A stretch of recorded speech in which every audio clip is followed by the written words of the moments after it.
And here we are, guys. Happy Thursday. We are here to celebrate a book of a friend that I've been waiting to see this book out. And I'm so excited that Richard has agreed to come and celebrate with us. My name is Malika Albrecht. I'm the founding editor of Redheaded Stepchild. And I have been doing these book launches since March 13th of 2020. It's become the highlight of my week. I'm going to tell you a little bit about Richard and remind you that if you can, remember, turn off your mic. Otherwise, you might be spotlighted briefly if you make any noises. Richard Allen Taylor is author of 4 previous poetry collections, which includes Letters to Karen Carpenter and other poems, which was also by Main Street Rag. His poems, articles, and reviews have appeared in many publications, including Litmosphere, Tar River Poetry, Rattle, and oh, I just heard somebody. Winner of a Passionfruit Poetry Prize in 2025, Taylor is a multiple Pushcart Prize nominee, former review editor for the Main Street Rag, and a founding co-editor of Kakalak Anthology of Poetry. Any of us from North Carolina and South Carolina and also Virginia know how fabulous Kakalak is. Richard, thank you so much for coming on. I'm really glad you're here. It's my pleasure, Malika. And I'm really excited about getting to read from the new book. I just got my copy a couple of days ago, so I'm still struck with the newness of it. Um, well, are we ready to start? Jump right on in. We are Oh, so glad to have you here. well, I'm just going to go ahead and read Tour Guide, which is the first poem in the book. If you have the book handy and want to follow along, it's on page 1. Tour Guide. If you need a guide through the territories of loneliness, take me. I know these lands, speak the language, have wandered here for years. I'm self taught, too proud to ask for directions. I drew the map based on my own surveys and many plunges into the jungle dark, the deserts beyond, the endless dunes and empty seas without birds or ships. I have taken copious notes, filled books with longitudes and latitudes. I don't claim to be the foremost expert, but I've learned the geography of one and its sovereign territories: solitude, single, solo, island, isolation. I've studied chronic cabin fever and tinkered with remedies. My recommendation: when you think you're hungry, treat it as a deed for company. Go out for a cheeseburger. Talk to someone who will listen and take notes. Ask her to repeat it back to you. 2 patties, well done. American, hold the onions. So that poem, um, it's sort of a chicken or egg question for me. I can't really remember whether that poem made me think of the concept of geography of one, or if I had the concept and then the poem. But once I latched onto that, that really became sort of a guiding force for the book. And even though I'd already written some poems about these topics, which, uh, as you will have derived from hearing a tour guide, these are poems about the experience of being alone and living alone after the loss of a spouse.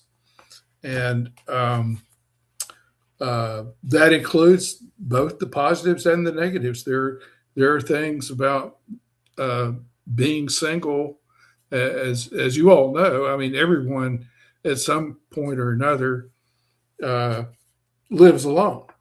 We weren't all born married or whatever. So, the concept of singlehood and then being with a partner, uh, and the contrast between those, and there's both positives and negatives. And I try to cover all of variations, or as many as I can, in the book. And I'm gonna go to on to the next poem, um, which was influenced by reading the novel Project Hail Mary, which is a science fiction story by Andy Weir, the author of The Martian. And I just saw the movie the other night. Uh, Project Hail Mary, what a fun movie it is! It's probably going to be a big hit. I don't think many people have seen it yet, but it's going to be big, I think.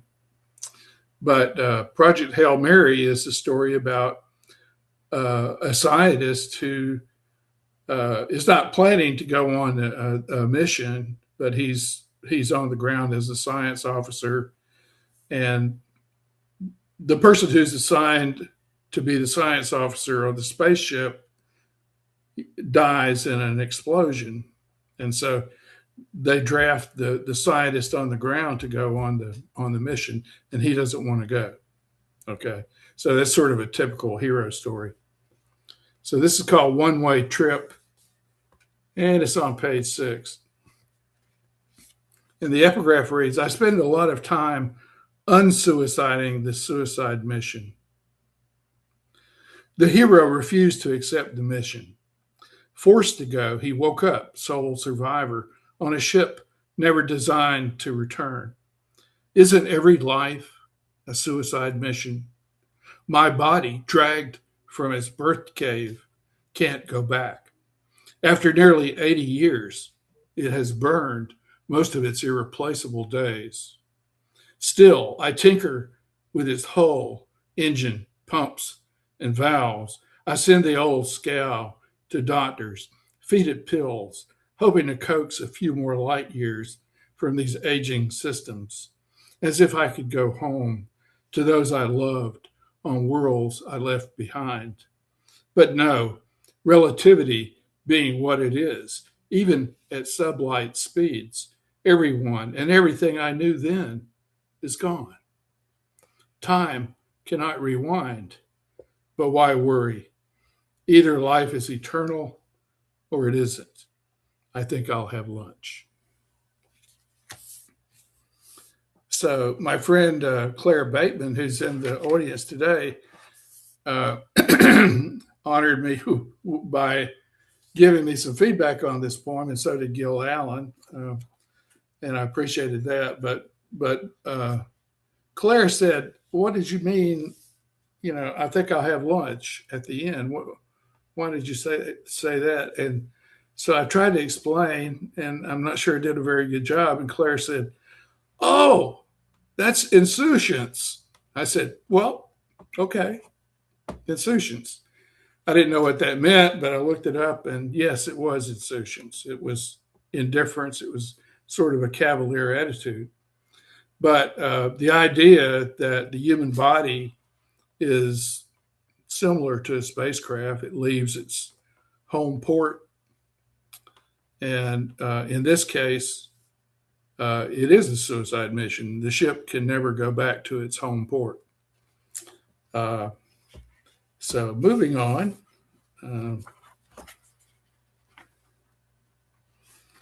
This one is a little bit of a departure from that theme, the theme of aging and getting older and the body being perishable and all that.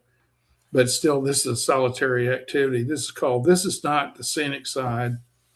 And in this poem, this is really sort of a homage to everybody who works behind the scenes to do a good job and make sure that people get taken care of, whatever that job is. And that not all of us, get the glory. We do work, and all of us have jobs of some sort that's thankless. Okay, so this is sort of an homage to them. This is not the scenic side. This is not the scenic side of the inn. It's the side with no marsh, no view of the ocean, no boats chugging. This is the street side, the pedestrian side, the ordinary one with ordinary sights that no artist comes to paint.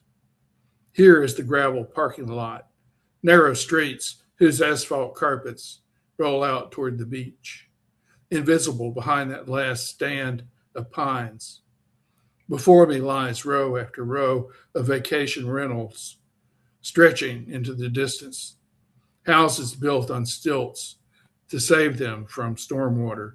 Today, I have positioned myself backstage or back alley with not much to look at. Yet this is the side where all things beautiful must go to take care of business, get the work done, make repairs, take out the trash, make the room with the view possible. It is also the side where the sun rises, streets point to the ocean, clouds form in neat ranks parallel to the shoreline, where wrens, not seagulls, flit from house to house.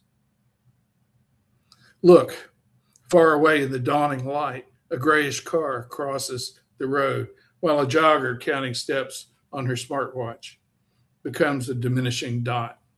And why not? This is the pedestrian side, not the one artists come to paint. So one of the aspects of living alone after the loss of a spouse is you're suddenly single again and having to adapt to that, and you're not really sure if you're ever going to fall in love again or have another partner or get remarried or whatever, and so this is sort of oriented toward that situation. This is called estimating the probability that a star in Andromeda will collide with a star in the Milky Way. Chewing a bagel, viewing the crumbs scattered like tiny points of light in the dark sky of my ceramic plate. I ponder the distance between stars.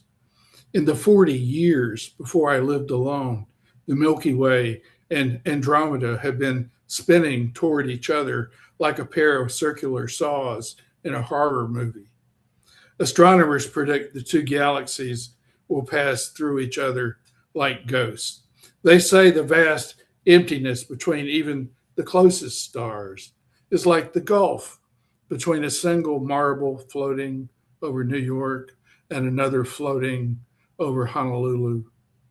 The chances of any sun in one galaxy colliding with any sun in the other infinitesimally slim. About the same odds, I figure, of me getting a call tonight from an old flame to say she's missed me and is now available if I'm still interested. A more likely event is a collision between two crumbs on my plate that are bound to jump up any moment now and crash together like freedom and loneliness. So that's a topic that comes up now and then in this book, freedom and loneliness, which is they're sort of two sides of this same coin. I have another. I'll mention the title. There's another poem in the book called "Wherever I go, a table has."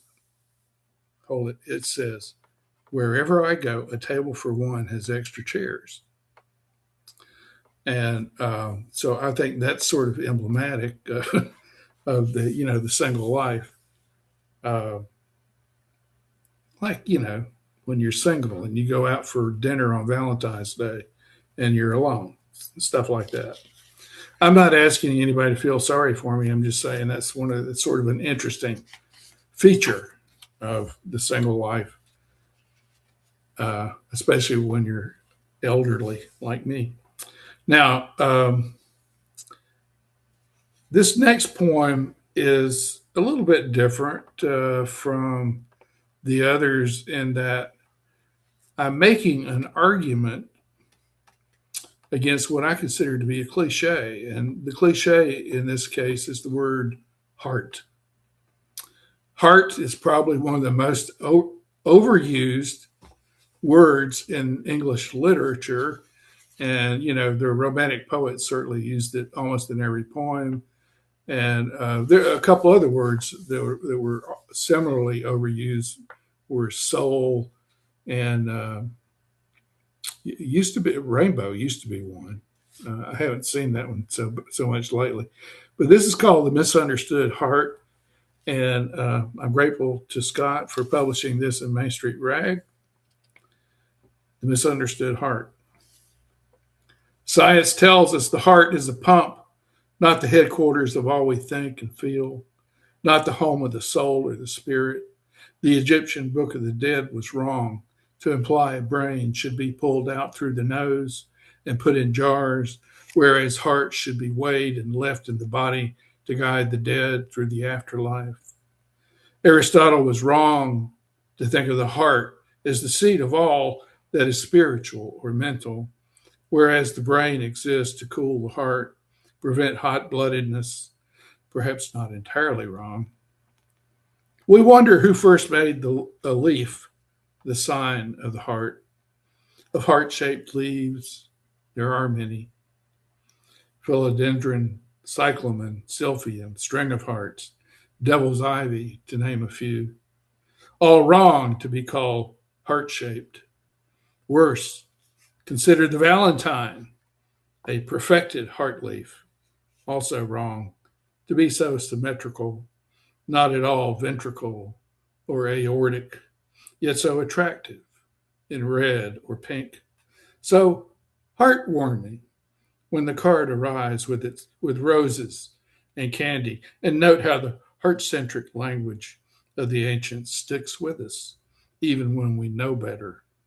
How good-hearted, hard-hearted, false-hearted have not fallen from our lexicons. How we still suffer from broken hearts, bleeding hearts, heavy hearts, sinking hearts. And although I didn't have the heart to tell you sooner, the heart looks more like a football than a valentine or any leaf found in nature.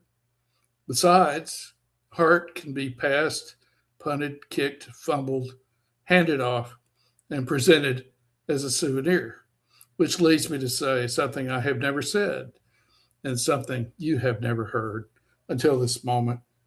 I love you with all my football. Okay, we got time for one more. Yes, please, Richard. Yes, please. I'm going to flip over to Last Times, which is the last poem in the book. It's on page 69. And this poem was written sort of in reaction to that old adage that says, there's a first time for everything. And so my reasoning was, well, if there's a first time for everything, there must be a last time for everything. So here we go. And this is particularly in the context of a senior citizen who, sees old age creeping up on him and understands his time is getting short. So this is the Last Times. There's a last time for everything. You've always known this, but think about it more of late. As friends fall or fade away, as time saps your powers. You've read astronauts living in microgravity lose muscle, weightlessness sucks at their bones. Future missions into deep space may render Earth uninhabitable to those who live long enough to return. The same is happening to you. The day will come when you drive a car or read a newspaper or put on your socks for the last time. Someday, you'll attend your last concert, last birthday party, last football game. You suspect some lasts have already happened. You scored your last touchdown a long time ago. You may have caught your last fish, said goodbye to your last lover, kissed your last kiss. Your doctor said you could die in your sleep. Hearing this, your friend said, "Don't sleep. Chances are you haven't had your last headache, heartburn, or colonoscopy. You hope your last will and testament doesn't require an army of lawyers to figure it out. You hope you haven't seen your family for the last time, haven't had your last glass of beer or last hot dog. You hope your last supper is not a hot dog. There's a last time for everything, but you don't want this to be your last sentence. So you type one more." So thank And you for. I have a thing here that's going to work right with that poem. Thank you. It is not your last poem. You've had a special request, hand dancing in a 45 speed zone. Okay. Well, I'm glad to read that one. Let's see. I have to look it up. See, I don't know the book well enough to know which page that's on.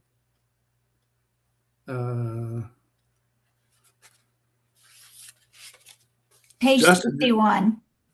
61. Thank you, Karen. Okay. Now, hand dancing, I was grateful to Streetlight Magazine for publishing that poem. I'd never heard of Streetlight Magazine, and they took that one pretty quickly, I think, and I was very grateful. Hand dancing in a 45 speed zone. A human hand dangles from the driver's window of the car ahead, a sight seen less often on hot days like this, when most folks crank up the AC and keep hands inside. But this one seems unbothered by the heat. It bounces and pulses, sometimes points fingers or twists the wrists, does a judo chop or makes a fist. I can't hear the band it dances to, but try to imagine the music from the motions, something jazzy, jumping, full of jive, nothing limp or frumpy, not a Lawrence Welk or opera hand. It dances loose and free, as if it doesn't see me looking. Not self-conscious. It's a dance alone hand, though one of mine is getting twitchy and wants to join in. So I think about pulling alongside so my hand can introduce itself to hers, but that would be dangerous. And anyway, I'm on the wrong side of the car for that. Now she's pulling her hand back inside. So maybe the song has ended. But what can I say? But thank you, hand. I enjoyed the chance meeting. Let's do it again next Wednesday. Oh, thank you so much, Richard. And thank you, Karen, for asking for that poem. Yeah, a lot of people were saying that's one of their favorites. Everybody, feel free to unmute. I know we already have one question kind of that we wanted to come back to, Richard, about the cover. Karen had asked about the names of places on the cover. Yeah, well, the theme geography of one is suggestive of a map, and I've always loved seeing maps. Always loved books with maps, And so I thought, wouldn't it be cool to have a map as the cover, and to use some of the themes in the book as sort of the place names. And so I came up with some of these, like Lonesome River, Cheeseburger Mountains. There's a couple of poems that have cheeseburgers. So I thought, well, we'd honor the cheeseburger with a geologic feature. Ocean of Isolation. The Barstool Ruins, I think, was sort of a homage or sort of a nod to the poem about Tables for One. And now there are a couple of, maybe 3 poems with the word fish. And so the artist himself said, well, let's do Plenty Mo Fish Sea. And I like that. So we did that too. And the Cape of Independence, I wanted to get the concepts of independence and loneliness are sort of, clashing or contradict each other, but they're all part of the single life. So I would say the cover is whimsical, and It is meant to inspire a chuckle, uh, but at the same time to explain a little bit about what the book is about. Oh, we did see And that. so I thought the artist, by the way, is Joshua Blankenship in Greenville, and he did a great job. Oh, and yeah. Thank you for the background on that. And I think we've got an echo. Let me see where that's coming from. I did want to say something that a lot of people have touched upon in the chat section. Let me see if I can can anybody figure out who that is that I'm echoing with? Oh, it's gone. Good. Um, I think it was Justin who had said something about in the chat section about kind of like the balance and the range of your talents. And a lot of people have mentioned, from the heart, philosophical. And I think that's one of the things I really deeply admire about you, Richard, is that um, not only are your poems well crafted, they are well embodied with, such an amazing range of truth and intellectual. I still can't see who I'm. There we go. Orbit might be, okay, there we go. That might have done it again. But I wanted to kind of talk to you about your process because there the range of your abilities is just so beautiful. And I wanted to listen to you talk about when you edit, where do you focus? What are you looking for in your edits? A lot of times I start with a block of prose. It may be a journal entry, but not always. Sometimes I just start with typing on the computer, but usually it's from a block of prose, and I have to really um, work on it for a while to hammer it into a poem. And I think I got that idea from Keith Flynn, who many of you know, and that was Keith's process. He'd overwrite. He'd write 10 pages and then chop it down to one or less. And so he'd intentionally overwrite and then cut it down.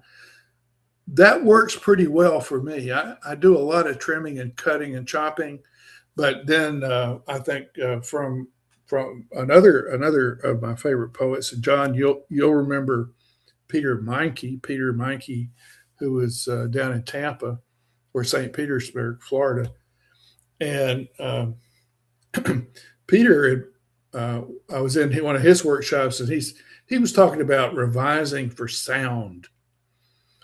Uh, in other words, if you have a choice between two or more words, and they all mean the same thing, pick the one that sounds the best in the context that you have created. And so, if you do that, if you really work hard on a poem in revision and try to improve the sonics of the poem, then that could really make a huge difference.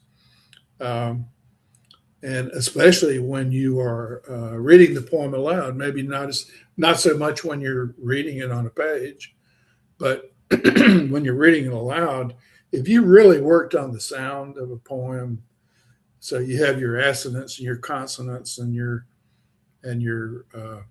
you may not even in rhyme. It might not be in rhymed, but you might have internal rhymes. But if you have consciously worked on the sounds in the poem, then I think you're going to end up with a better poem. So I work hard at that, but that probably doesn't answer your question about range and scope. I'm sort of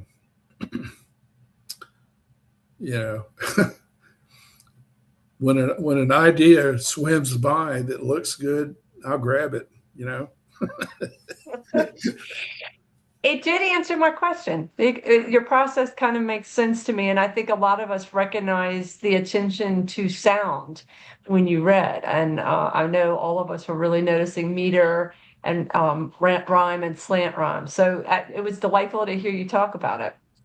Does anybody have a question for Richard, or just something you want to say? real laid back here. Unmute and speak it.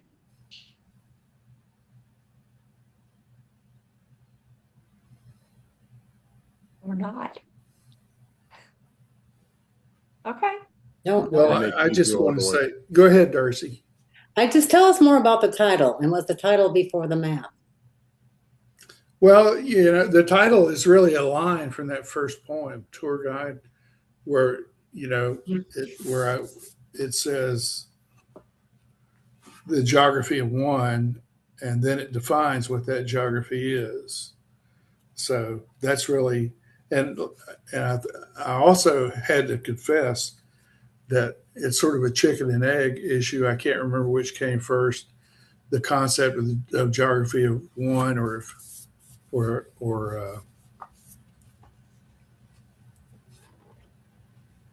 I can't remember whether the map idea came from the words, or the words came from the map idea. And then you just found this artist? Well, the artist is someone who's in one of my poetry groups in Greenville, South Carolina. Oh. So, but he's very talented. I would certainly recommend him to you to do your cover when you're ready, but you may have a favorite artist where you live. You're in Hendersonville, right, Darcy? Yeah. Darcy's going to have a book soon. Probably Congratulations. Within 2 or 3 years, anyway. I like hearing the backstory, Richard. And I think Scott also had a question. Scott Douglas. No, I was just saying we would let you do all the work, when it comes to the questions, because you do it so well. Well, I do have like sincere questions, especially, as we're, seeing things come up in the chat section. Richard, I'll send the chat section to you, but there's themes in there that you'll start to, to see. And it is pretty remarkable how people respond to, yes, different things, but then we start to have similar insights. And certainly the musicality is one of the ones that kept coming back up. Yes, Rich. Not a question as much as a comment. I love how you're able to juxtapose deep felt emotion and humor in lines next to each other. That is a really powerful way to make statements. I love it. Thank you. Yeah, thank you, Richard, for saying that. And I wish I could explain how that happens, but I really don't know. It just happens. It's all talent. And sometimes you just write your way into these things. That you don't go into a poem planning to do that, but sometimes it happens as part of your writing process. And when it happens, it's a wonderful thing. But I do want to tell you real quickly that one of my a person whose poetry I admired, and she's been in poor health lately. Oh my God, I just lost her name. Taught at Rock Hill at Winthrop. Susan Ludvigson. Okay. Oh, Susan Ludvigson. Hi, David. You know Susan Ludvigson. Yes, a little bit. Yeah. Well, Susan, long time ago, I went to one of her readings, and it was just when I was starting out in poetry. Well, when I was just getting serious about poetry. And Susan would read passages from her poems that would make the audience gasp. Mm-hmm. And I thought at the time, wow, that's what I want to do that someday, to make the audience gasp. And once in a while I do, I think, but it is definitely one of those things that happens when you get lucky enough or stumble into or write your way into a phrase or line that elicits some sort of emotional response from the audience. And so I would say those two things, sound and eliciting an emotional response from the audience, are things that I try to do. And they don't always, I'm not always successful at that, but I try to do those things. Thank you. Richard, I think you really hit on something that is one of those balancing acts that Richard is able to do, with emotional depth and philosophical ideas and humor, and sonic structure. So thanks for that insight. Oh, and Cindy, she wrote, I love the fact that I always get to hear great Southern accents at these readings. Oh, I have an accent. I have a question. Yes, jump in. Hi, Mary Alice. Hi, Richard. Oh, this is just wonderful. I love it. I love it. I would like to hear you talk about the theme of motion and travel. There is like pilgrimage, journey, the streets converging on the ocean, and the temporal journey too. And I see time and motion there's a journey on the map that you have given us. And I wonder if you could talk about whether that was conscious or not. I would have to say that it was, I didn't set out to write so much about travel.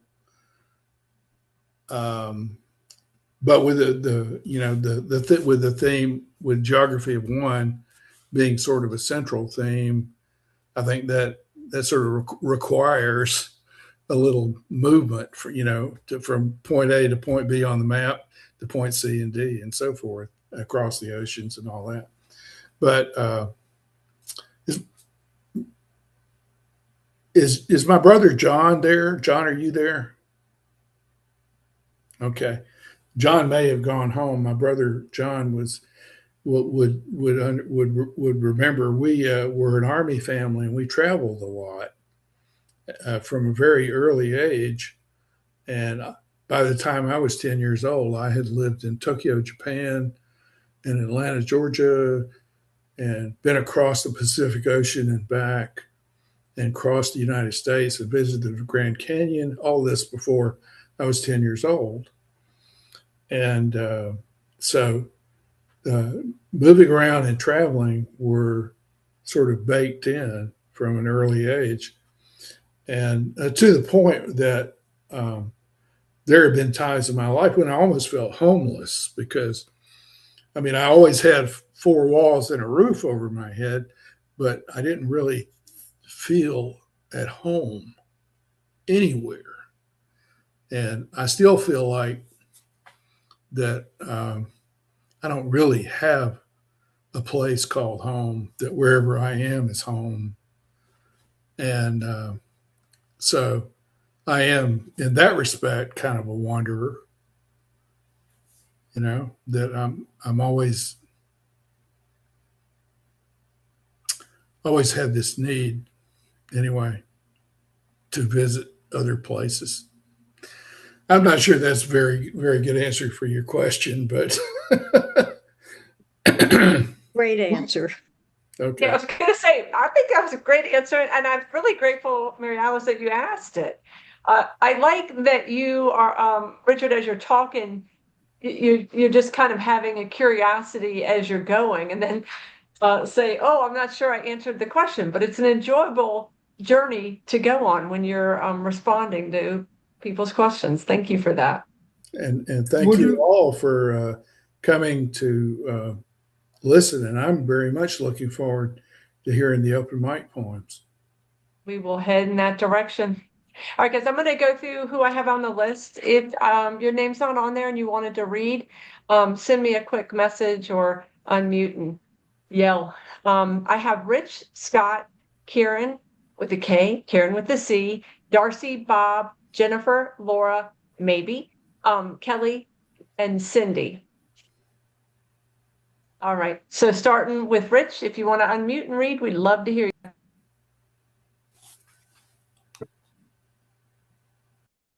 Okay, there we go. The poem I'm going to read is called Unicorns. And I thank Westwood Quarterly for publishing this recently.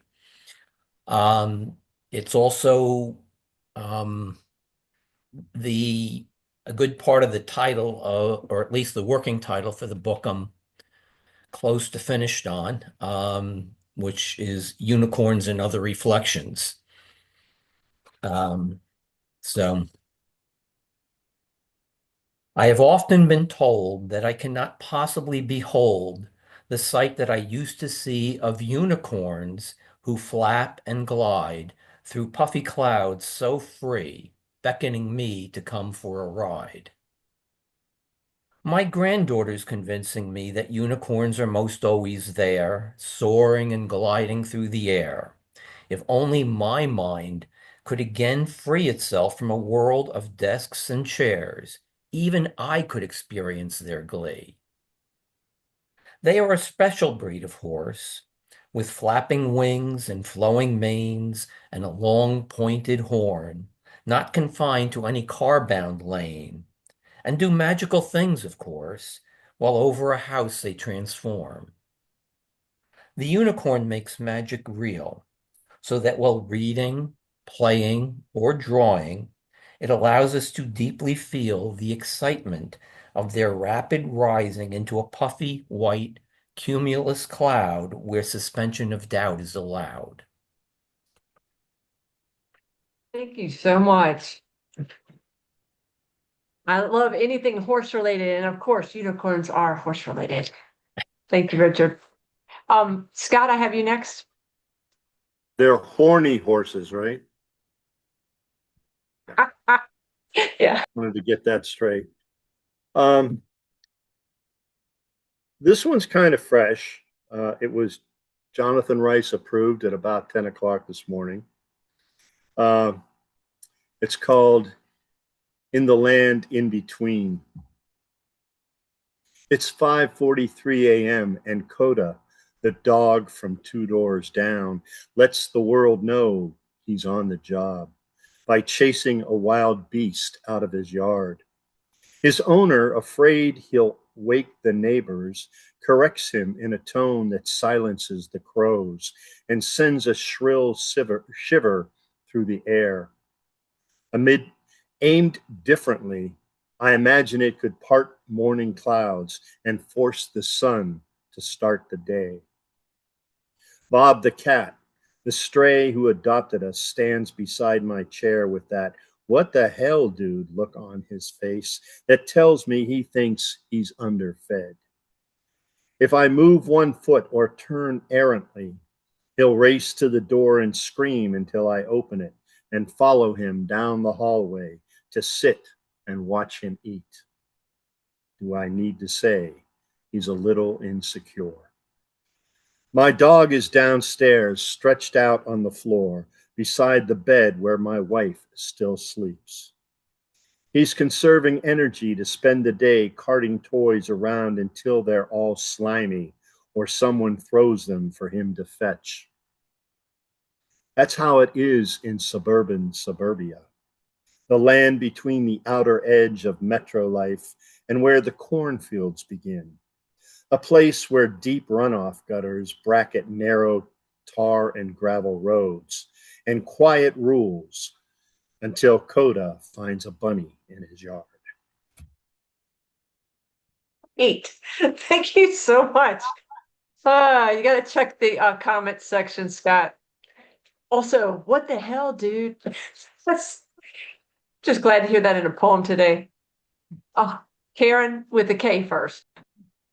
I'm going to share a poem that was published in Susurrus magazine online. It was written when I was down at Amelia Island following a terrible storm. And the only thing you might not know is it refers to right, R-I-G-H-T, whales. There are certain species that actually live in a symbiotic relationship with what we call jellyfish. Here's the poem. It's called Morning Brine. Yesterday's breakers churned jellyfish after jellyfish after gelatinous jellyfish and slammed them onto beds of crushed shells.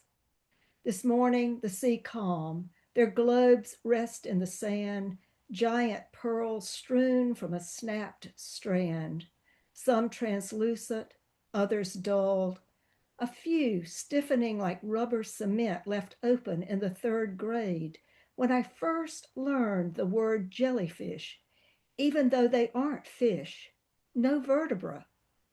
Sea jellies, aquariums now call them.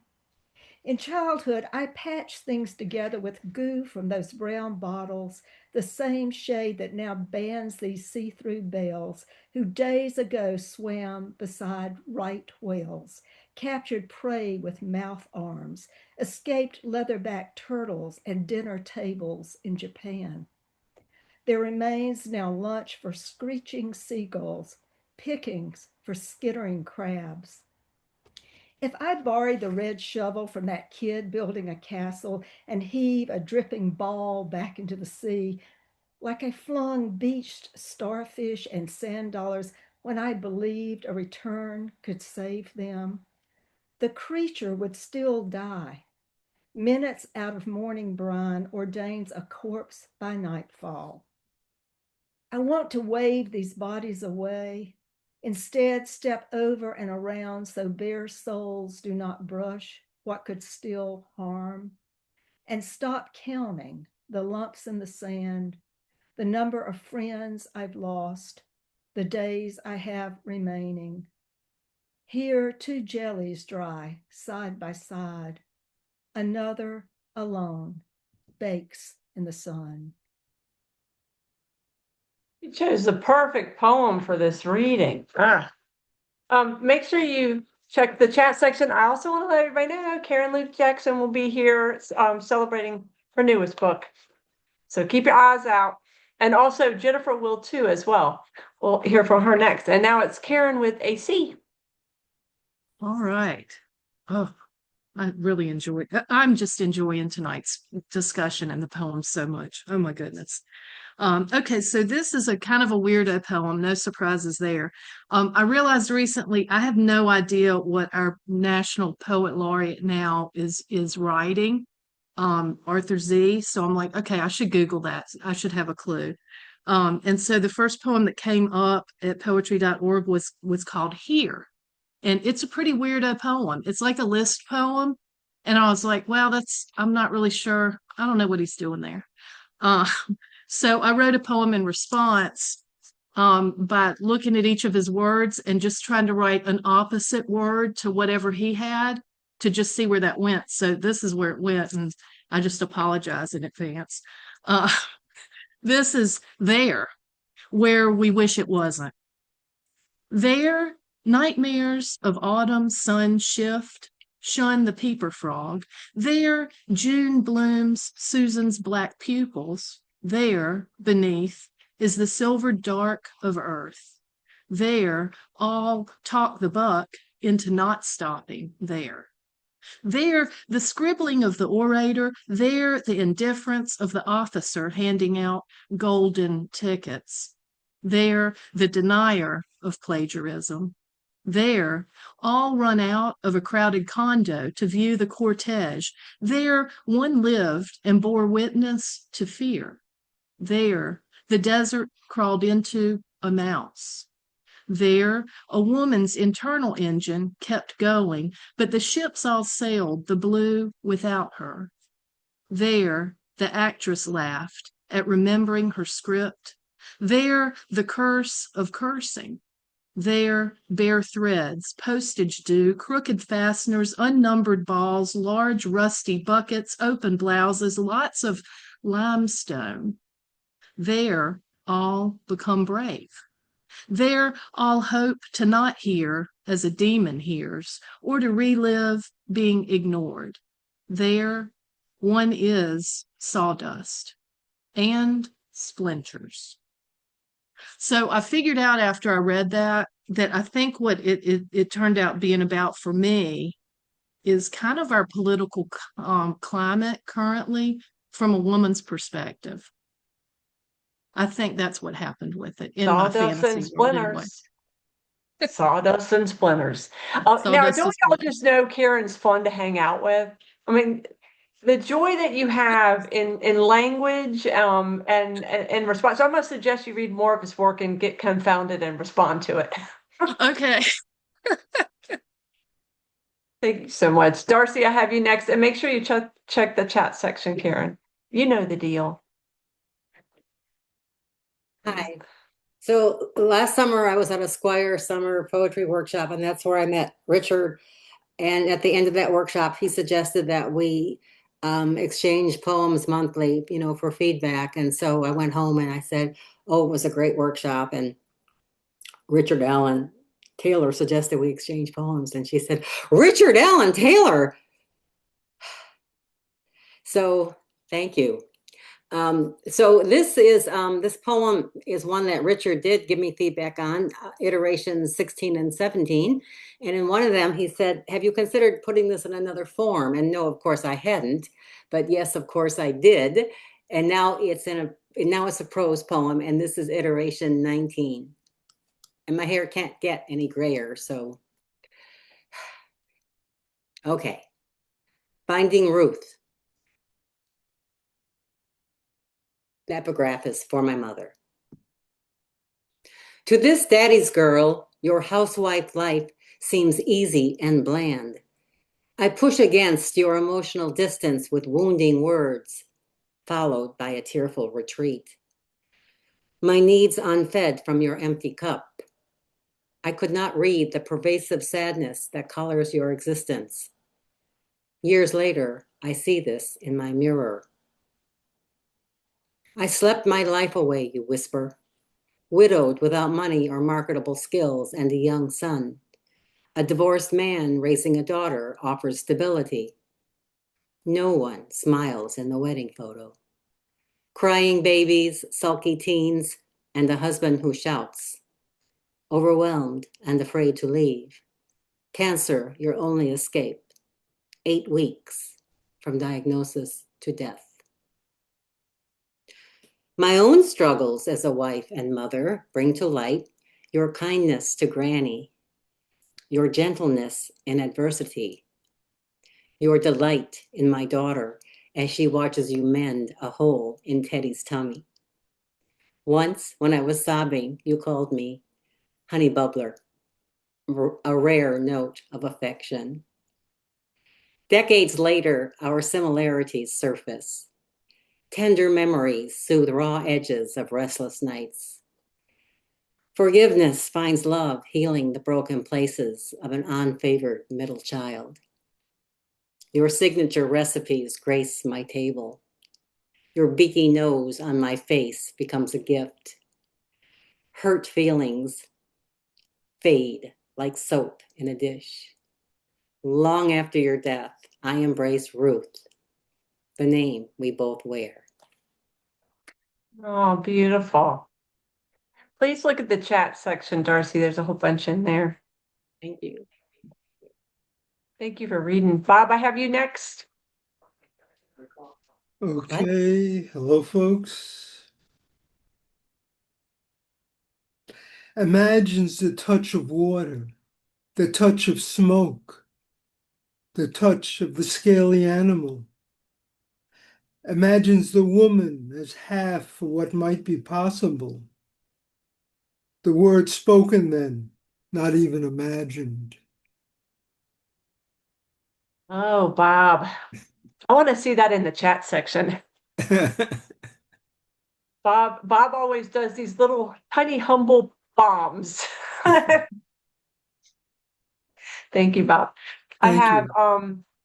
let's see, Jennifer next. And Jennifer will also be celebrating her new book real soon with us.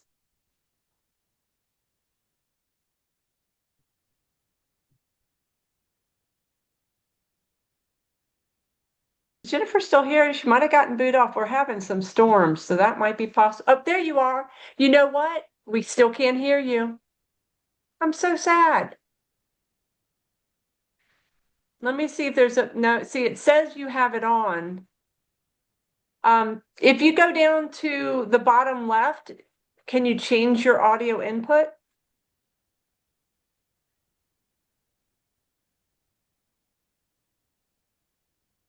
And we can come back to you. Okay, thank you. We'll try that. Laura, I have you next. Okay. I haven't been writing much lately, been making art instead, but this one's fairly recent. And it's the title works into the poem. The memory of you is imprinted somewhere in my body. The bards would say the heart, but it's never that simple. You think that'll Perhaps it migrated to my stomach, marking the meals made with love, or worked its way to my left knee, the one that aches when storms approach. Some days I find it down in my liver, rising with anger, bile, and recrimination. I don't like that yellow mist. It reminds me of Eliot's fingers of fog, filthy with sour coal smoke. Let it settle.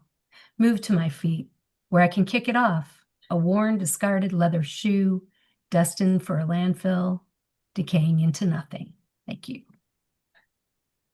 Oh, Laura. That's a recent one. I love it. Yeah, it's kind of a divorce poem memory. So there you go. I was gonna say it's a very unique voice. You caught me off guard. Yeah, it's masterful.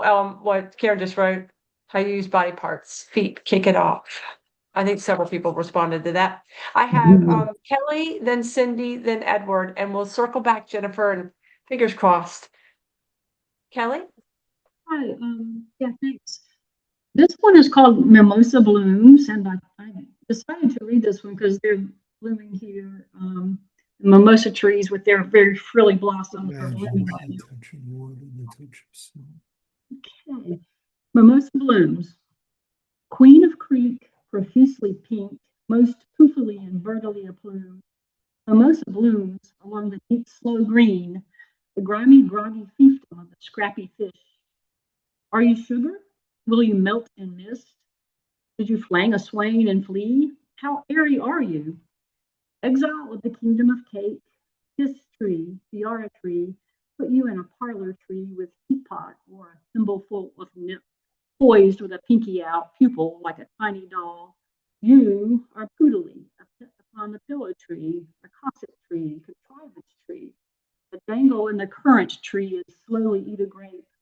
You are a broidery along the bank, rocoque, the pale and powdered ant who polishes her 15 antique colored glass finches and aligns them on the sill facing south.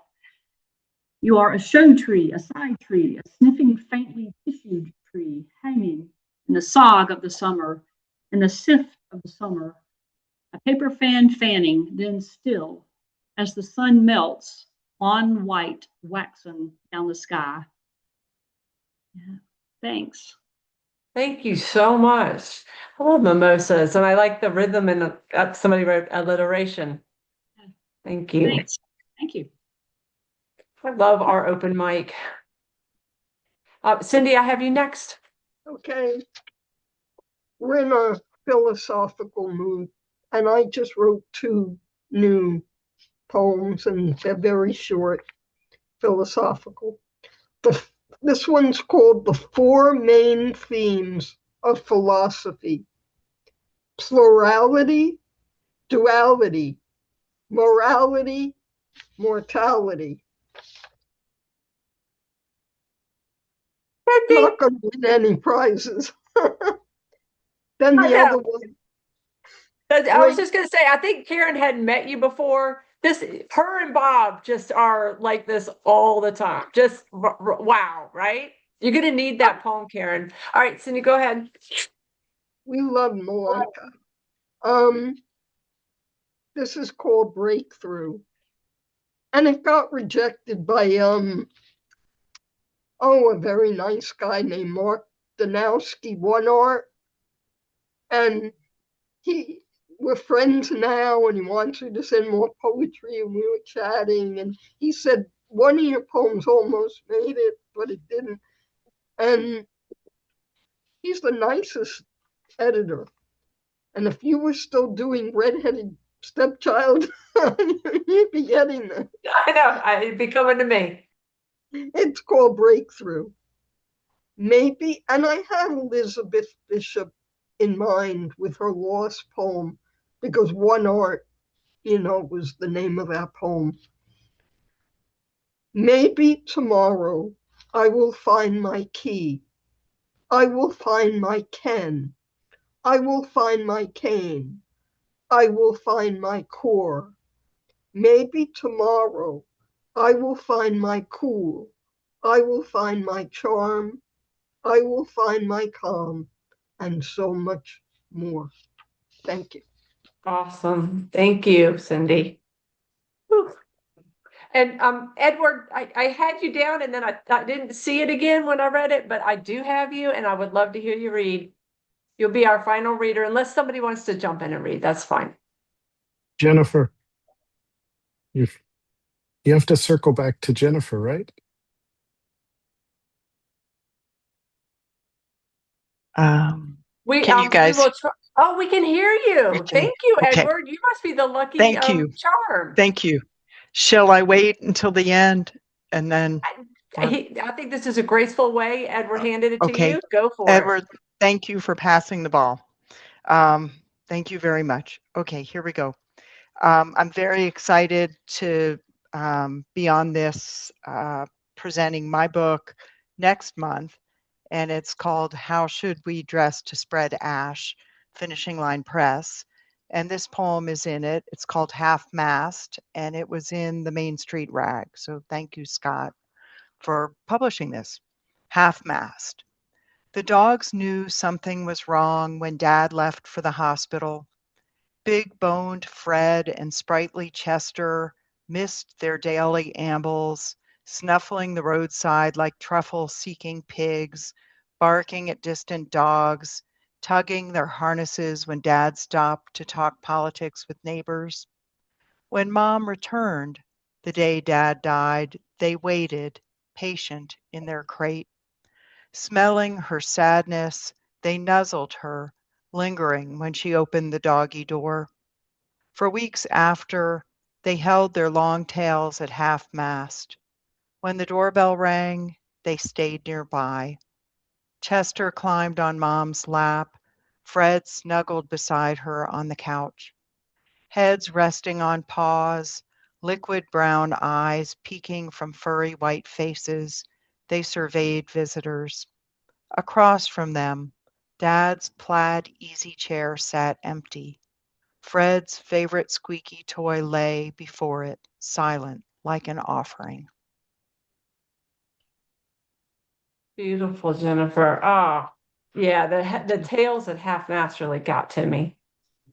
Make sure you read the chat section. And now we'll go back to Edward. Thank you so much for bringing us back to Jennifer. And I'm glad you got the audio. Thank you. Can you guys hear me okay? So I did not know this was going to be an open mic. I know it says so in the invitation, but this is my first time here and I do very little preparation for anything. But this one is called Obad with First Responder. And it's an occasion poem, and the occasion is I'm in a ride share coming home from the hospital after a visit to the emergency room, which wasn't fun. And it was published in January House earlier this year. And I'm going to read it. Obad with First Responder. Bernard takes us to the wrong hotel, the one without the homeless camp, the one beyond pedestrian reach. But he resets with aplomb and finds Little Italy, our Christmas morning home. The slim canyons beside the highway rendered chaste, free again of tents and their human cargo. No marine layer, no clouds. The San Diego sun scales the mesa, a blind dahlia nudging watchfulness. And when I close my eyes, I see hers, hazily swim, fish in a pool, gazing up and into a sky of incoherence, searching for a light I once believed that I would never see again. Oh, powerful. Oh my gosh. And the title from the very get-go. Thank you. Yep, sky of incoherence, searching for light. Make sure you check the chat section. I'm going to give you a moment because it doesn't get sent out to everybody. And Edward, since you were the last reader, I want to make sure you see the comments in the chat section. Also, thanks everybody for being here. That's what makes it so much fun. Thank you so much, Richard, for celebrating with us. Scott, I put in there, all roads lead back to Scott, because Jennifer said the poem that in your manuscript was published in Main Street Rag. Glad y'all were here. Be safe, have a good week, and I'll see you next week. Thank you. Thank you.